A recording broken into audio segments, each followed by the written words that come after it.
Good morning, everyone. Yeah, we will open our Dhamma talk by reciting the Namo Tassa 3 times. Namo Tassa Bhagavato Arahato Samma Sambuddhassa. Namo Tassa Bhagavato Arahato Samma Sambuddhassa. Namo Tassa Bhagavato Arahato Samma Sambuddhassa.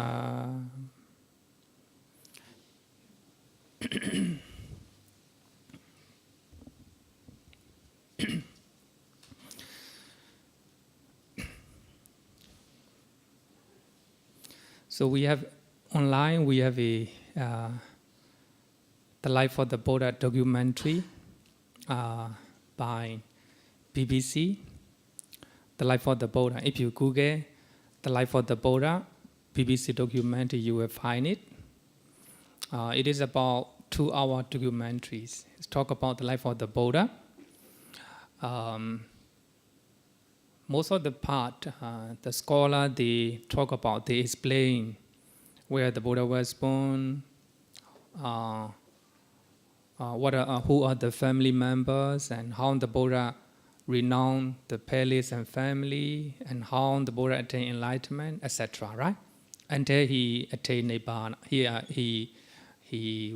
died. Until he died. So actually, in that documentaries. So at the final part, most of the scholars emphasize that so we have Buddha nature, right? Buddha nature, the seat of the Buddha. And one of the scholars said that in India and Nepal, they have a footprint of the Buddha, right? Footprint of the Buddha. So if somebody stand on the footprint of the Buddha, and they can feel that they are themselves the Buddha, right? They are themselves the Buddha.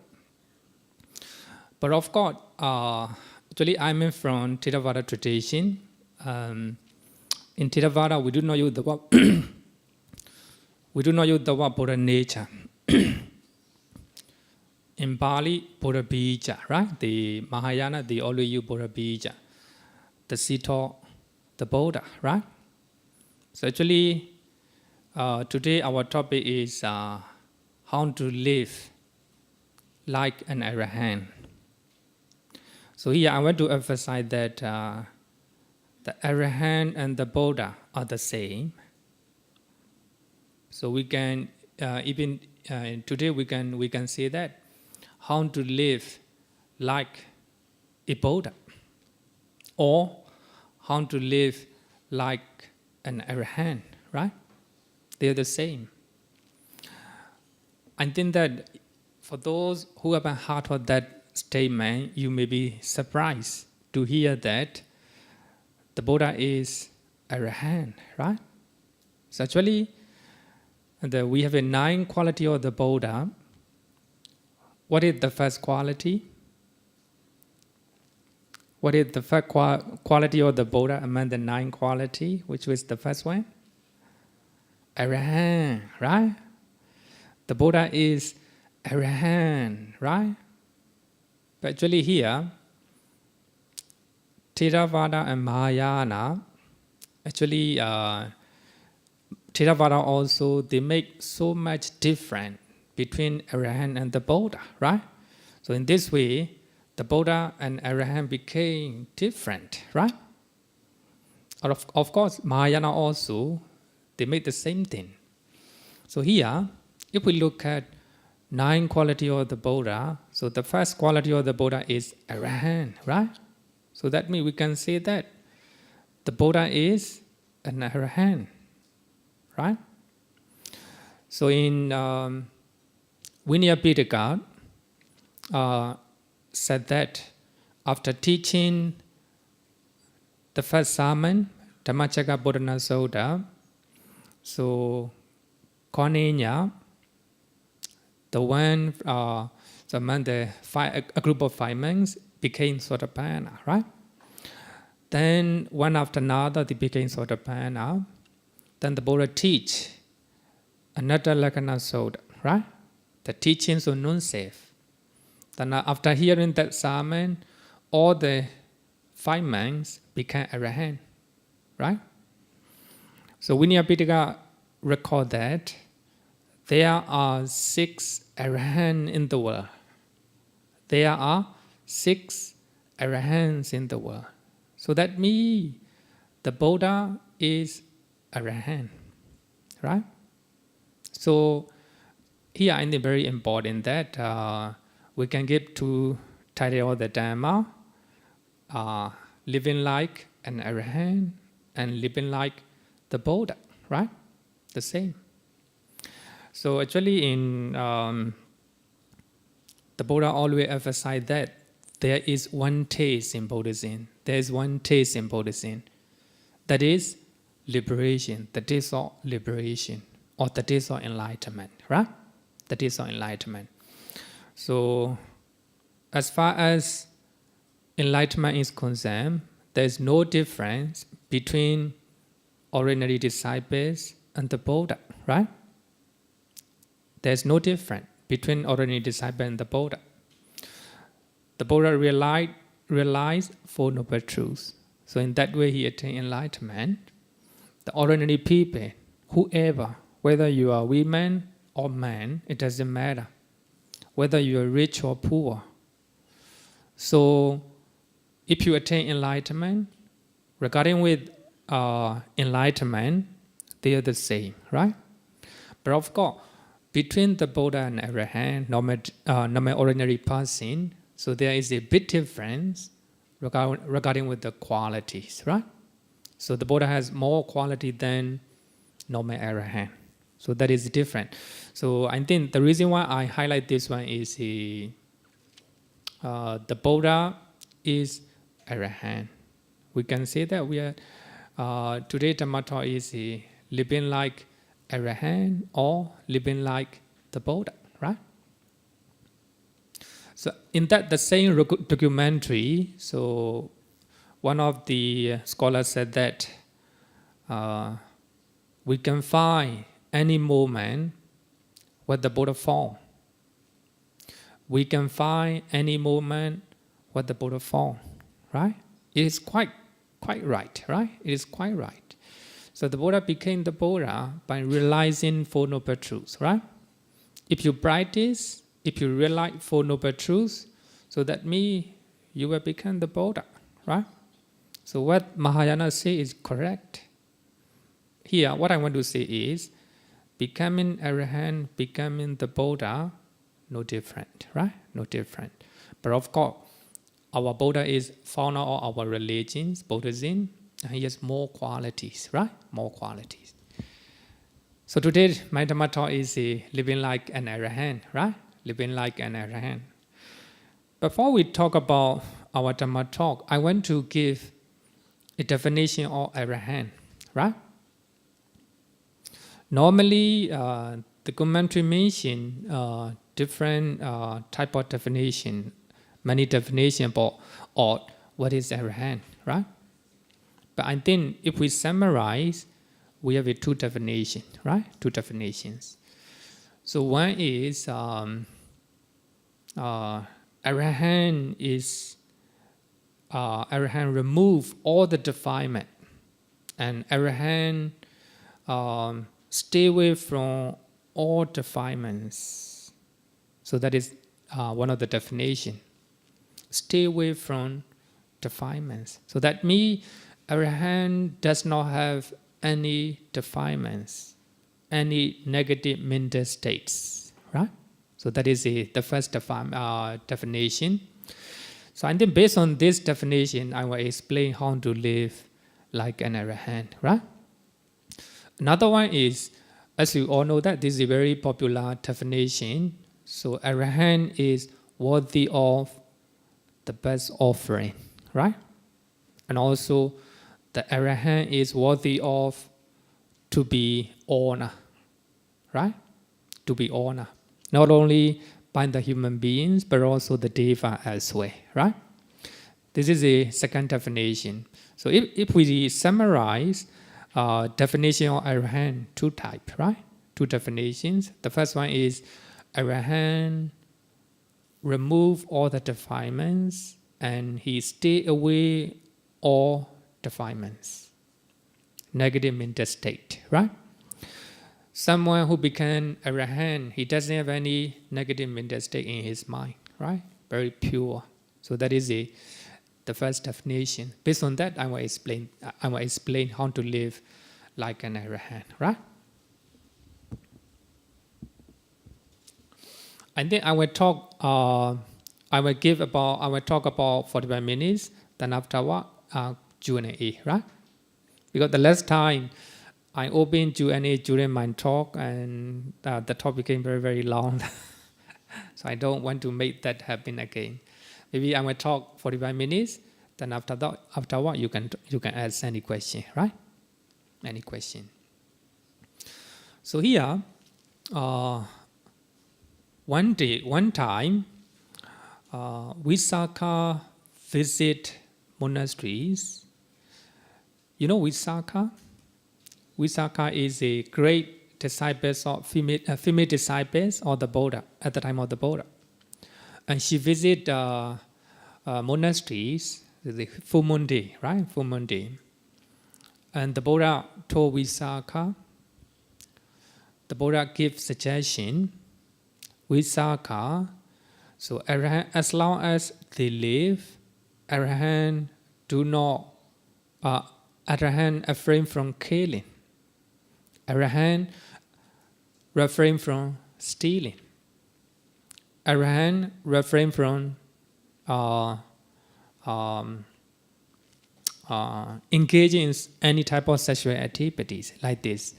So I think many of you know that we have eight precepts, right? We have 8 precepts.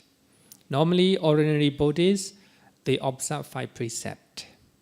But here, the Buddha is suggesting that as long as they live, Arahant do not do killing, do not steal, do not engage in sexual misconduct like this. There are 8, right? 8 precepts. So, like this, as a ordinary people, you can observe a precept on an ordinary day, right? In Pali Canon, we say uposatati. Uposatati. So, of course, as a normal people, you cannot observe a precept every day. So you have to choose a particular day to observe a precept. So the Buddha said that just like Arahant, right? So in this particular day, I will refrain from killing, stealing, engaging in sexual misconduct like this, right? So there are 8. So here, what I want to point out is the Buddha is suggesting Visakha on Uposatha day, so you can imitate like Arahant do. You can imitate Arahant, right? So of course, as a ordinary person, you may tell line, right? You may tell line, and you may kill or you may steal. But on the particular day, special day, just like a Uposatha day, then you can imitate just like a Arahant, right? Just like a Arahant. By imitating, then you can practice the Dhamma on that particular day, right? Normally, Uposatha day is a full moon and new moon day. But I think as a Singaporean, Sunday is Uposatha day for you, I think, right? Sunday, because Sunday you always come to Buddhist center and you listen the Dhamma talk, keep precept, do meditation, right? So I think Sunday is Uposatha day for you, right? So every Sunday, then you can live like an Arahant, right? Like an Arahant. So here, so I want to give a 3 point, right? I want to talk about how to live like an Arahant. right? So I want to talk about pinpoint 3 points. So the first one is the as a Buddhist, you all know that kamma, right? Kamma. Kamma. Actually, we have a when we do with our body, speech, and mind, that is called kamma, right? So kamma may be wholesome kamma and unwholesome kamma, right? Unwholesome kamma. So there is one term in Buddhism that is similar to kamma. So that is kriya. Kriya. There's another term. I think I don't know whether you have heard of Punya Kriya Vatu. Punya Kriya Vatu. So here, Punya means wholesome deed. Kriya means doing, right? Performing. Vatu means the base. So we have a 10 causes of 10 causes of wholesome action, right? If you want to do wholesome actions, we have a 10 bases, 10 causes, just like a generosity, just like a precept, right? There are 10 causes or 10 bases of wholesome deed. So just like in that particular usage, the word kriya, right? So here, the word kamma and kriya are the same, right?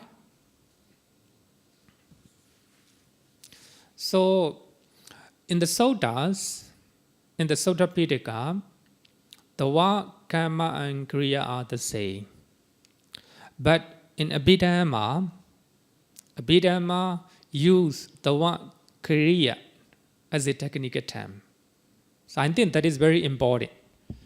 So Abhidhamma said that only the kriya cheda, the minor kriya, arises only in Arahant, Pacceka Buddha and the Buddha, right?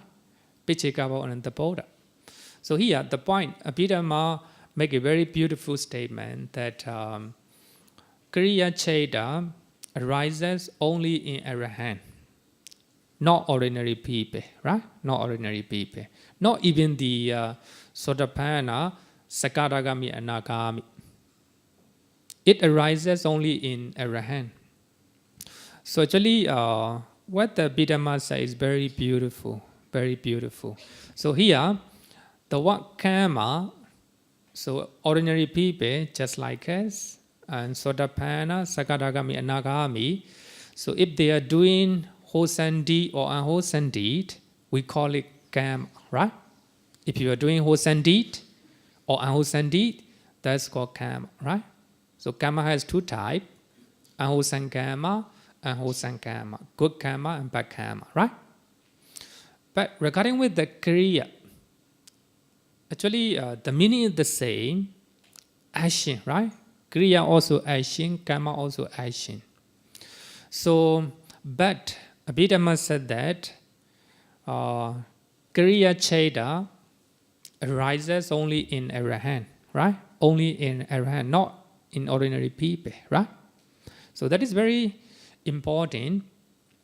So according to Abhidhamma, the root of kamma is it can be wholesome and unwholesome, right? But the root of kriya cheda is only wholesome, right? Only wholesome. That is called kriya cheda. So when we learn kriya cheda, so we should look at dependent origination. Dependent originations. So in the dependent originations, avijja paccaya sankhara. Because of ignorance, sankhara arises, right? Sankhara arises. So here, ignorance is nothing but moha, delusion, right? Delusion. If you do not know wholesome or unwholesome, that is delusion, ignorance, right? Because of ignorance, then sankhara arises. Here, sankhara means kamma. Sankhara means kamma. We do wholesome and unwholesome thing, right? That is a kamma. That is the sankhara. But if you do not have ignorance, there's no sankhara. If there's no ignorance, there's no kamma. So that means that is kriya cheda, right? So if you do something without ignorance and without craving, so that will be kriya cheda. Kriya cheda means the cheda, the mind that arises in Arahant, not ordinary people. So if you look at this definition, so here the mind of Arahant means he do something without ignorance and without craving, right? So in Bidhamma we can say that when Arahant do something, he do without greed, without hatred, without delusion, right? So actually the root of all unwholesomeness is greed, hatred, and delusion, right? So when Arahant do something without greed, without hatred, without delusion, so that is the mind of Arahant, right? So when we are doing something, so we can imitate what Arahant do, right?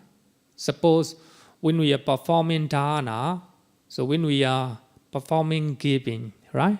Sharing what we have, and we can imitate what the Arahant do, right? So Arahant do without greed, no expectation in return, right? No expectation in return. So Arahant will do without hatred.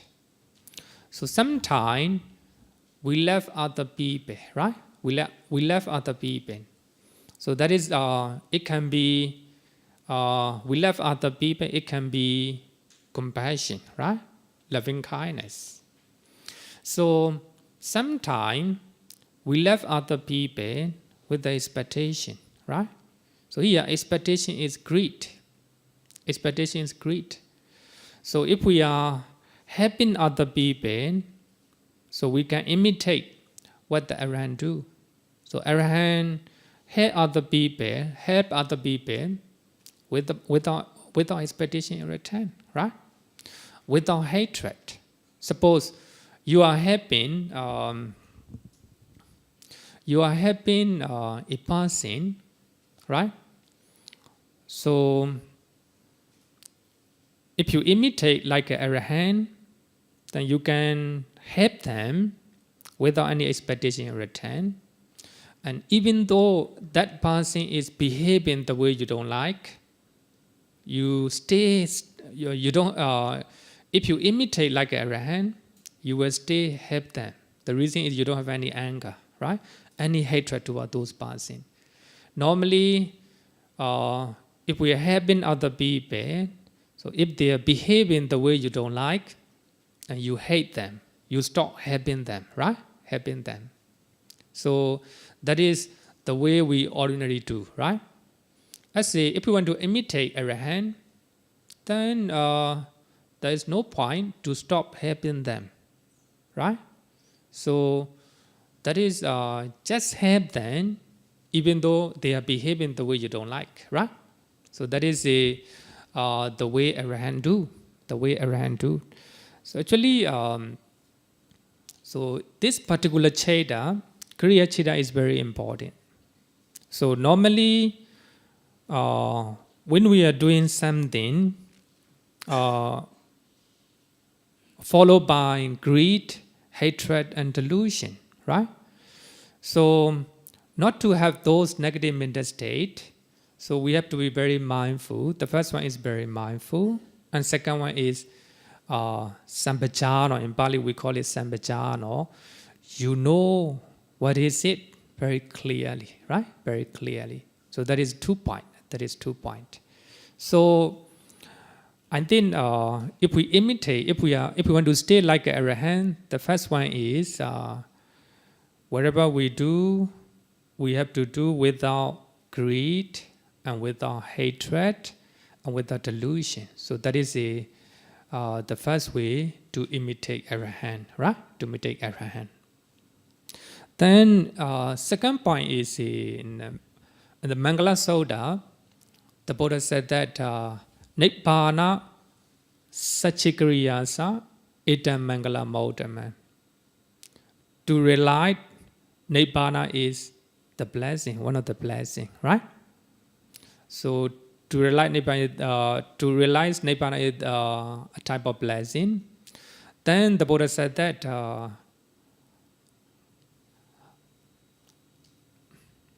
Nibbana Sachikriyasa Itam Mangala Maudama. Potasa Loka Dhammehi Chaitan Yasan Nakampati. So if we experience ups and downs of life, not to be shaken our mind is a blessing. So here, the reason why I want to take out this one is, after realizing Nibbana, so Arahant the mind of Arahant is not shaken, whether he is experiencing good things or bad things, right? Good things or bad things. So that is the mind of Arahant. So I think that is very important. So not to shaken when we are experiencing ups and downs of life, or when we are facing good things or bad things, right? So that is a blessing. That is a blessing. So here, in one of the Sutta, in Anguttara Nikaya, the Buddha said that if we see something, if we hear with our ear, and when we are eating, when we are smelling, when we are touching, when we are thinking, right? So we have to maintain stability of our mind. So that is the mind of Arahant. Normally, so when we see something that we do not like and we hate, right? Our mind is shaking with the hatred or anger. We don't like it, right? So when we experience things that we like, our mind is shaking with the excitement, right? Our mind is shaking with the greed, with the lobha. So that is the mind of ordinary people. So if we want to imitate like an Arahant, so we have to maintain our mind not to be shaken when we experience good things, and not to be shaken when we experience bad things, right? So actually, that is called worldly conditions, lokadhamma, the nature of the world, right? We will experience good things as well as we will experience bad things. Normally, when we are experiencing good things, our mind is shaken with the greed. So when we are encountering good things, right? Bad things, our mind is shaken with the hatred or anger because we don't like it, right? So here, Arahant, whether they experience good or bad things, their mind is very stable. Their mind is equanimous, not shaken, right? So in this way, they maintain stability of their mind. Normally, as the ordinary people, of course, so our mind is shaking all the time, right? Shaking all the time, not stable. But if we study the mind of Arahant, then we can imitate them, right? But of course, it's not really easy to maintain stability of the mind, right? But we have to practice.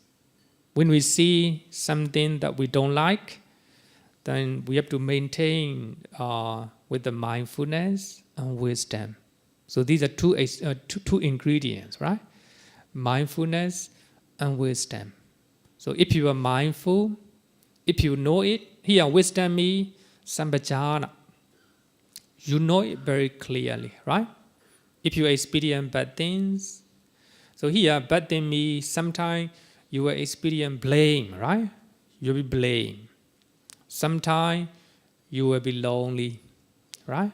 Sometimes you will have a gain, you will have something. Sometimes you don't have, right? Sometimes you don't have.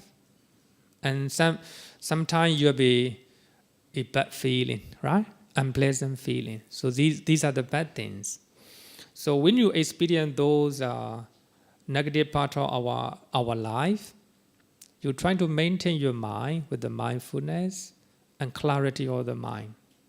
So in that way, you can imitate the Arahant, right?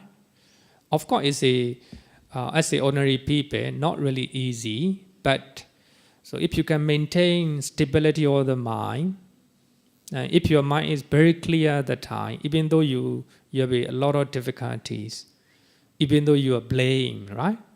Even though you are lonely, if you are mindful and full of clarity of the mind with the wisdom, then you can maintain not to be shaping your mind, right? But sometimes when we have good experiences, just like you are praised, right? Somebody praise you, and if you have a lot of followers, right? A lot of followers, and if you have a lot of popularity, and if you have a lot of a lot of good things, just like a promotion, right? Getting a lot of money, right? So all these are good aspects of our life. So if we cannot maintain our life, just like a Arahant, so we lost our mindfulness at that time, right? So if we lost all these good aspects of our life, then we feel depressed, we feel unhappy, right? So I think that it is important to remind ourselves and to live like Arahant. So Arahant do not have any whether they see pleasant or unpleasant, whether they hear pleasant or unpleasant. So their mind is very stable. Their mind is not moved, right? Because of lobha or dosa, right? So their mind is very mindful and they are very aware of what they are experiencing. So that is wisdom, right? That is wisdom. So I think that if we want to follow, if we want to imitate, if we want to live like an Arahant, second one is, so when we are experiencing, when we are facing good or bad things, so we have to maintain stability of the mind, right? Not to be shaken with the greed or hatred. Sometimes when we experience unpleasant things, our mind is shaken with the hatred, right? With the anger. We don't like it, right? Sometimes, actually most of the time we experience bad things. By that time, try not to be shaking your mind with the hatred or anger. Trying to be mindful, stay with the clarity of the mind. So in this way, we can live like an Arahant. And sometimes, so when we experience pleasant things, exciting things, right? We lost our mindfulness. We lost our clarity of the mind. So even in those times, we have to be very mindful, right? We have to maintain stability of the mind. So then only we can live like an Arahant, right? So this is the second one. So the Buddha said that if someone encounter and touch with the worldly conditions, whether worldly conditions here mean pleasant and unpleasant experiences, right? So the mind is not shaking. So actually that is the nature of Arahant, right? Asoka vidajan keman. Yeah, asoka means no worry, right? Even though you experience pleasant or unpleasant, there's no worry. Keman, there's no danger, right? No danger. So your mind is at peace. So then only if you can maintain stability of the mind during rise and fall of our experience, right? So in that way, we can live like an Arahant, right? That is the second one. The third one is regarding with the death, right? Normally we afraid of death. Everyone afraid of death, right? So the Buddha also said that everyone afraid of death, right? But not Arahant. Arahant do not afraid of death. So I think if we want to stay like Arahant, we can imitate, right? We can imitate. So here I want to share one of the story that one of the bhikkhuni, one of the pioneer bhikkhuni from Germany, Cakkapala, and she talked about her near-death experience. So she has a cancer, breast cancer. So she had been suffering for a long time. So one time, she was lying down on the hospital bed. So nobody in the room. And she experienced that all the energy from her body are leaving. She's going to die. So energy start to leave from the food. Then she is serious meditator. For that reason, there's no resistance. She just let go. She just mindful what is happening in our body. Energy start to leave from the food and from the eventually from the leg and thigh, right? But there's no resistance. She just mindful, right? She just mindful what is happening. So by that time, the doctor came in. So the doctor saved her life and she recovered. So actually, if the doctor didn't come in, she would die. She would definitely die. And she said that. So the act of dying, the moment of dying is very pleasant. If we do not resist, So that means by that time she is very mindful. She is not afraid of death. She's just aware the energy in her body is leaving. So if she stay like this, she will die. But there's no fear of death. The reason is she is very mindful, no resistance. She let go everything. She just observe what is happening in the body. So I think that is the mind of Arahant. Arahant, they stay full of mindfulness, clarity of the mind, right? So they just let go what is happening in the body. So here, Bhikkhuni Cakkapala, she experienced near death, right? She's going to die, but she tried not to resist or try not to against, right? So she just aware of what is happening in the body, full of mindfulness. So she said that. So the near-death experience is pleasant. So the reason is no resistance, right? She just aware. I think mindfulness is very important. Arahant, they stay with the mindfulness.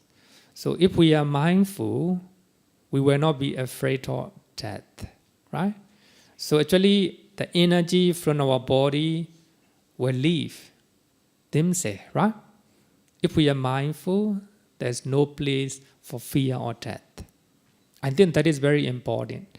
For that reason, in Dhammapara, the Buddha said that Appamado Amatapatan, mindfulness is the way to deathless. Mindfulness is the way to deathless. Pamaro Majunopatan. Lack of mindfulness is the way to death. The way to death. So actually, the commentary mentioned that here, amata, deathless means nibbana, right? Mindfulness is the way to nibbana. Then for me, I think that, this is my personal view, then I think that that is a metaphor what the Buddha used. If you are mindful, that will be the path or the way to deathless. If you are mindful, you are not dying, right? If you are mindful, you are not dying. You are not afraid of dying.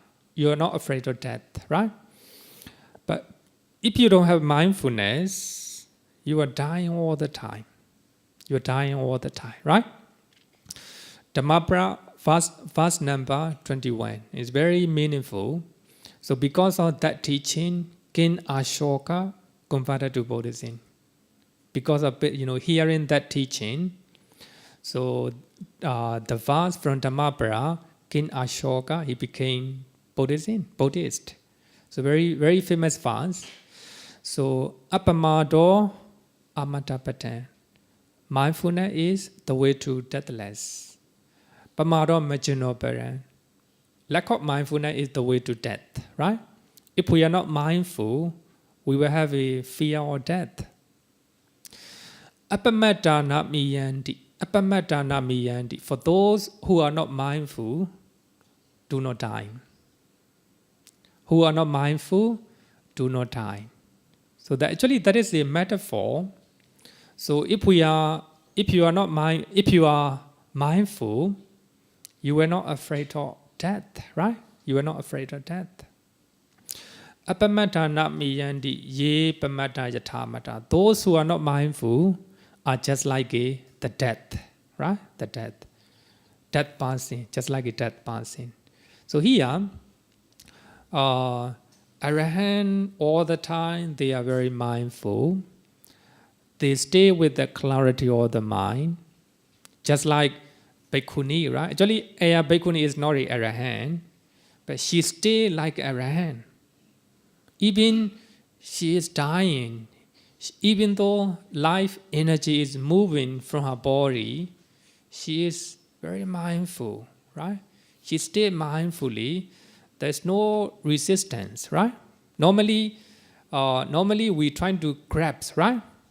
So we try to grab, we stay with our family, our property, our possession, right? Even you are dying, we try to grab, right? We try to take it. We try not to let go, right? So that is the way to death. So just like a kamma, so if we are mindful, even we are dying, right? Even we are dying, then we can, we will not have a fear of death, right? So here, mindfulness is the way to deathless. So hear me, if we are mindful all the time, if we do not resist, if we let go every moment, so that means no fear of death. Even we can overcome fear of death, right? So here, mindfulness is very important. Then also, I want to quote another verses from Tiragata. I think that you know the Venerable Cornelia, one of the men who listened the first sermon, right? Who became Sotapanna for the first time. So he talked about, in the Tiragata, talk about his life, and Venerable Cornelia actually is the most senior ones in the Bodhisasana, right? Among the monks. And he said that, Nabit nandami marana, nabit nandami jivita. Arahant do not long for, I do not long for death. I do not long for death. And I do not long for life. But here, 2 points. Here, Arahant, I, me, Venerable Cornelia. He's talking about himself. He's Arahant. He said that, I do not long for death, right? But of course, we don't like it death, right? I do not long for death. I do not long for life. as well as life. No attachment to life.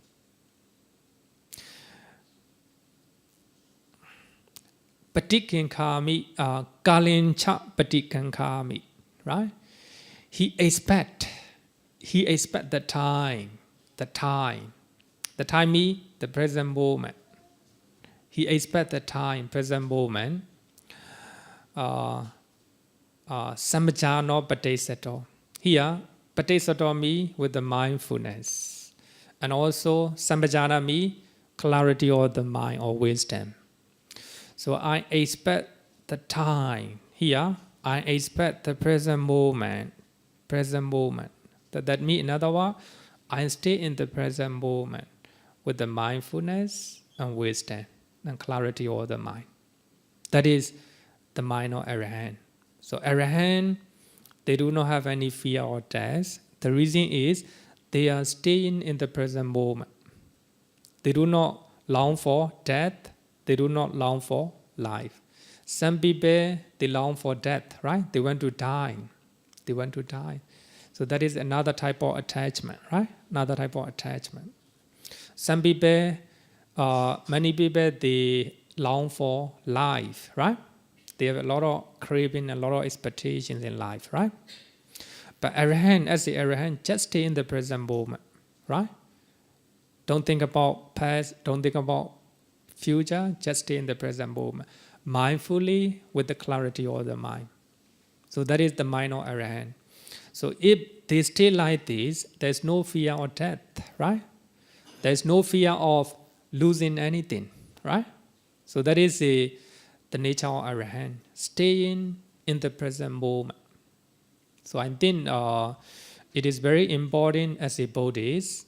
So we are meditating. So the main point of meditation is living with the mindfulness, right? We are breathing mindfully. We are walking mindfully. We are eating mindfully. So if we are staying with the mindfulness, knowing what we are doing at this particular moment, present moment, we will not have any fear, right?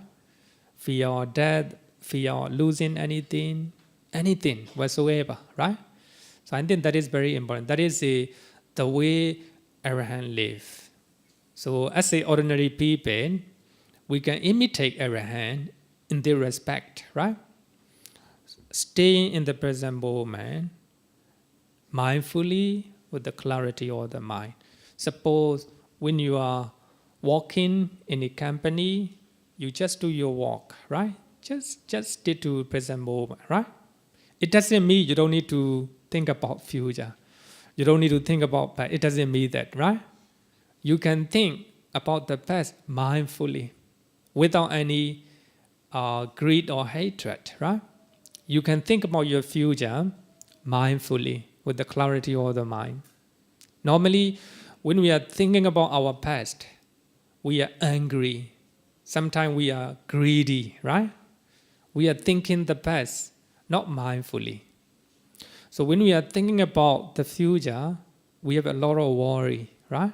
We have a lot of anxieties. The reason is we are not mindful, right? So when we are thinking even about the future, we have to be very mindful. But here, Arahants stay in the present moment, right? Present moment, mindfully with the clarity of the mind. They just expect present moment. But here, present moment is not just right now. Not just right now. Even the past can be present moment. Even the future can be present moment. The reason is, if you are thinking about your past experiences, if you are mindful, right? If you are mindful, you are staying in present moment, right? Even you are thinking about past future, if you are mindful, you are staying present moment, right? Present moment. So I think that it is important as a Buddhist to apply mindfulness and clarity of the mind in our daily life. So in that way, we can imitate Arahant, right? We can imitate Arahant. So just like a German bhikkhuni, Ayakema, even she is dying, no fear at all, right? So she said that dying moment is pleasant if there is no resistance, right? I think if you want to know about her life, you can Google internet, kamma, or the first bhikkhuni from Germany. So I think that you will find that her writing about regarding with her near-death experience. So I think this is a very good example. So if we are staying in the present moment, if we do not grasp anything in our mind, then we will be like an Arahant, right? So at that particular moment, we will be like Arahant, we will be like the Buddha, right? So suppose when we are doing something mindfully and full of wisdom, and there is no greed, there is no hatred, so you are staying like an Arahant. You are staying like the Buddha, right? So I think what we have to do is we have to be very mindful, and we have to maintain clarity all the mind. So then only we'll be like Arahant, we'll be like the Buddha in that particular short period, right? Not all the time, of course, right? Not all the time. So here, what I want to say is the 3 points. The first one is the kriya cheta. Kriya cheta is just like a kamma. So when, as the ordinary people, when we are doing wholesome things and unwholesome things, so that is called kamma, right?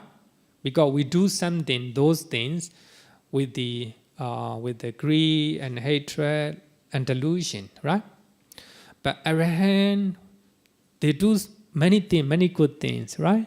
So the Buddha used 45 years throughout his life, right? Teaching selflessly with the kriya cheta, right? There's no greed, no hatred, no delusion. He just do it, right? Because he should do it, right? So that is the mind of Arahant.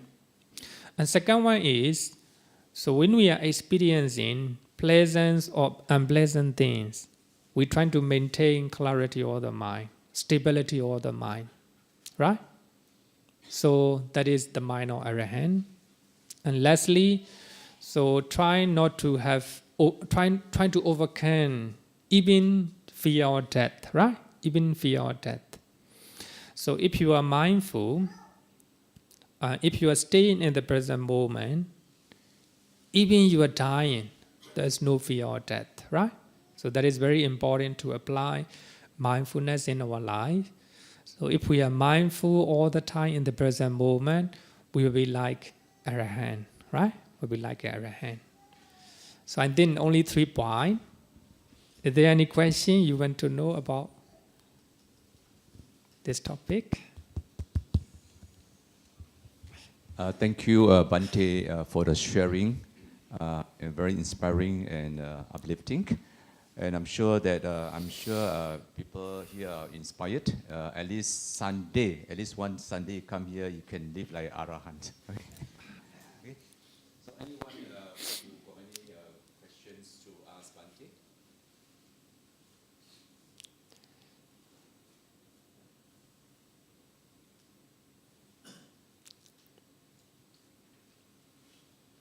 Yeah, there's one here.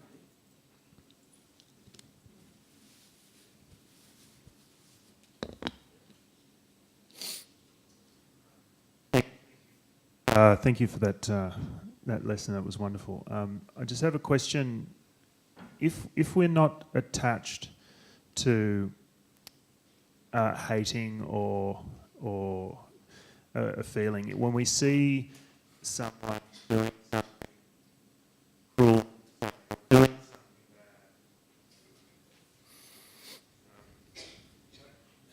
when we observe someone doing some cruel or bad action, if we are not moved to hate it, how do we choose to act? Do we intervene to stop some cruel action? Or how do we not be passive if we are not moved? by being mindful? Very good question, Izzy. I think here, action hear me, not move hear me, not move with the anger, right? Suppose somebody is behaving badly in your office, but you have to stop them. But when you stop them without hatred or without anger in your mind, you can use very strong word to them, but no inner hate in your mind. So that is the way. Even the Buddha did the same thing. So the Buddha used two types of speech. Even earlier, my talk, I talk about it. And the last one is sometimes it is truth, right? And beneficial and unpleasant to the listeners. So someone is behaving badly in your office. It is truth, right? It is beneficial for you, for other people in your office, right? But it's not pleasant to hear for him. But still you have to use it, a very strong tone, right? To that person, but without anger, without hatred. Normally, when you are angry, you will use unpleasant speeches and you will lose your consciousness, right?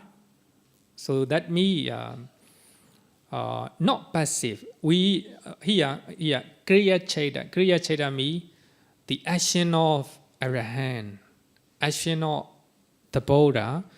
It's not a passive, right? It's very active, but without greed, without hatred, without any negative mental state. So when you are yelling that person, no anger. Even you are yelling, you are shouting, right? But no anger in your mind. Because you do it, because you should do it. Otherwise, that person will spoil the environment, right? So that's the way.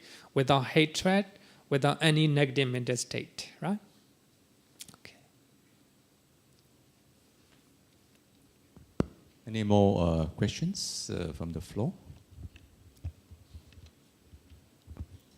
I think most of our members feel that I think the path of the Arahant is very tough, so I think they don't ask questions. Yeah, they're not commit. I think it's good to do an aspiration. Aspiration to be an Arahant. You're not there, but you put it.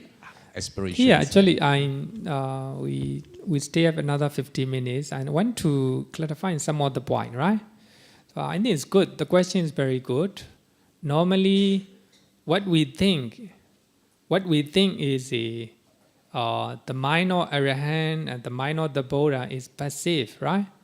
Even though they are attacked, they will not respond anything. They will die, right? So our understanding is like this. Actually, it's not correct. So actually, the mind of Arahant is very active, right? Very active. So when they are preaching the Dhamma, they're very active. When they are doing good things, they are very active, right? But, so when we are solving the problem, right? So at the time of the Buddha, many monks create a lot of problem, including Devadatta, right? Devadatta. There are many mischievous monks at the time of the Buddha, but the Buddha used very strong tone, or very strong usage for them, right? So what the Buddha did is very active, not passive, right? So we have to solve the problem actively, right? But here the main point is, so in their action, the action of Arahant, they don't have negative mental state, right? Negative mental state. That is the point, I think. Sometimes the parents, they may need to tell their children with a very harsh tone, right? Very harsh tone. But if they don't have any anger, they are behaving like Arahant, right? But of course, what I've been talking is in advanced level, very high. But as Vice Chairman told us, is the aspiration, right? We imitate the Buddha Yudawa Anukarami. imitation, right? We try to imitate what Arahant do. When they are doing something, there's no negative mental state behind. They just do it because they should do it, right? So you are sharing what you have, auto-compassion, right? Auto-compassion. Because you don't have any hidden agenda in your mind. If you are sharing what you have, because of this, I will be popular among the people. That is the greed, right? That's the hidden agenda. So you share what you have. The reason is you should do so, right? You don't have any hidden agenda in your mind. You don't have any expectation, any greed in your mind. That is the way Arahant do, right? So if you are shouting, especially for the leaders in the community, just like a Buddhist fellowship, as a president, as a vice chairman, sometimes you need to use very strong tone, right? Please come, please do not come, like this, right? You have to use such a one, but in your mind, there's no hatred, there's no anger at all, right? You still need to use it, such a very strong tone. Otherwise, there will be chaos in the among the people, right? So that is the way Arahant do. What I want to here highlight is Arahant in their actions, wherever they do, not motivated by negative mental state, right? Motivated by positive mental state, just like a compassion, loving kindness, right? Loving kindness. So these, based on those negative motivations, they speak, they act, they think, right? So we should imitate the way Arahant do. Okay. Or question?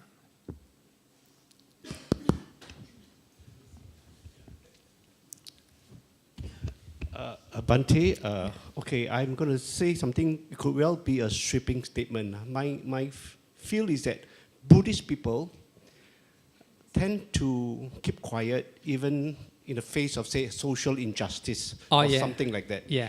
Buddhists tend to say, don't say anything, don't rock the boat. Oh, yeah.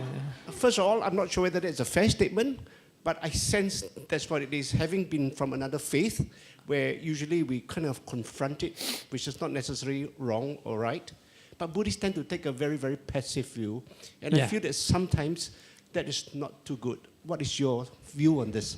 Very good. I think based on those questions, of course, Buddhists are very passive. They don't want to open up their idea. So I think that is a mistake. The Buddha himself, I think, confronted a lot. So there is fighting between two races at the time of the Buddha, between two Sakyan races. I think regarding with the water in the river. So they have a fighting, right? The Buddha engage, go there and trying to tell not to fight, right? And there is a fighting between Sakyan race and the army of King Kosala, right? The Buddha go there twice, and the Buddha tell them it's not right to fight, right? The Buddha is very active. So what I want to say is, so we can imitate what the Buddha say, must be truth, right? What we are going to do is must be truth. Number two, must be beneficial, right? Beneficial for the public, right? But some people may not like it. Unpleasant to hear, right? We still have to do it. The Buddha still have to do it, right? As I earlier said that, the Buddha and Arahant are the same, right? The Buddha is one of the Arahant. So when the Buddha is talking something unpleasant to the listener, but he has no negative emotion in his mind, no hatred, no expectation, no greed. So he knows that is truth. He knows that is beneficial. Based on two criteria, he do it. Especially it is very important for the leader in the societies. So, of course, So things that he said may not be very pleasing to the member, but he still need to talk to them, right? The reason is correct and beneficial, right? So if he is doing something, especially the government leader, especially the leader, they have to do that, right? Even though the public may not like it. So I think that is the way Arahant do, right? So in that respect, we can imitate Arahant or we can imitate the Buddha, right? Buddhists are not passive. We shouldn't passive, right? We have to be very active, but behind there's no hidden agenda, right? No, there's no negative mental state. That is the most important things, right? The most important things. Any more question? Yeah, last one. Huh? Thank you for the sharing, Bhante. Yeah. I heard Bhante mention that we can think about the past or the future, but yet we still can living in the present moment. Can Bhante maybe have to elaborate more on this? Thank you. Oh, it's very, very good question. It's also very good. Normally, a very popular teaching in Buddhism is stay in the present moment, right? Stay in the present moment, very popular. I think that is a, how to say, I would say that we have to look at time. So when you are meditating, you have to stay in the present moment, right? Present moment. I think that is a, we can apply 100%, right? 100%. So when you're walking, stay in the present moment, right? That is a 100% correct. But sometimes we need to think the past, right? We have to think the past and we have to think the future as well. So without thinking the past and the future, I think the life will be chaos, right? It's meaningless. We have to think. But the moment you are thinking, as we always said that there's no lobha, dosa, and moha, right? You can think about your unpleasant experience. Your experience, both last year you're very, very unlucky, and you have a lot of experience, bad experiences. You can think about that, but the moment you are thinking, there's no hatred in your mind, there's no resentment in your mind, there's no depression in your mind. You have to be very mindful, right? We can even think our bad experiences, our unlucky experiences in the past, right? But the moment we are thinking, must be very mindful. We have to maintain clarity of the mind. So in that way, even though we are thinking unlucky, unpleasant experiences in our life, there is no negative mental state in our mind. So that is how to maintain mindfulness in our life. Just like that, so when we are thinking about future, the same thing, must be very mindful. Suppose you are thinking about your plan for your life, but your plan is uncertain, right? If you are not mindful, depression and worry and fear will arise in your mind. Even though you are thinking about uncertain future or your life, must be very mindful, right? If you are mindful, you will accept challenges and you are, how to say, failures. There will be no fear, no worry, no depression at that particular moment. For that reason, staying mindfulness, thinking mindfulness is very important. So in that way, we can replace worry, fear, and any negative mental emotion in our mind, right? So that is how to handle, right? The past and future. There is a two sutta, if you want to read regarding with the staying in the present moment. One sutta is a Parikarata sutta from Majjhima Nikaya, Sutta number 131. Sutta number 131 is it the best sutta to learn, stay in the present moment. Another sutta is from Anguttara Nikaya, Sutta number 61, chapter Anguttara Nikaya, chapter 6, Sutta number 61. The middle, staying in the middle. Staying in the middle means staying in the present moment, right? You can think about the future, you can think about the past, but when you are thinking, there is you're very mindful. There's no craving, no craving at all, right? So that is a living in the middle. The name is a Mijje Sutta. It's a very beautiful sutta. Thank you, Bhante, for the sharing and guidance. Shall we say sadhu 3 times? Sadhu, sadhu, sadhu. May we request Bhante to lead us in the sharing of merits? Oh, yeah.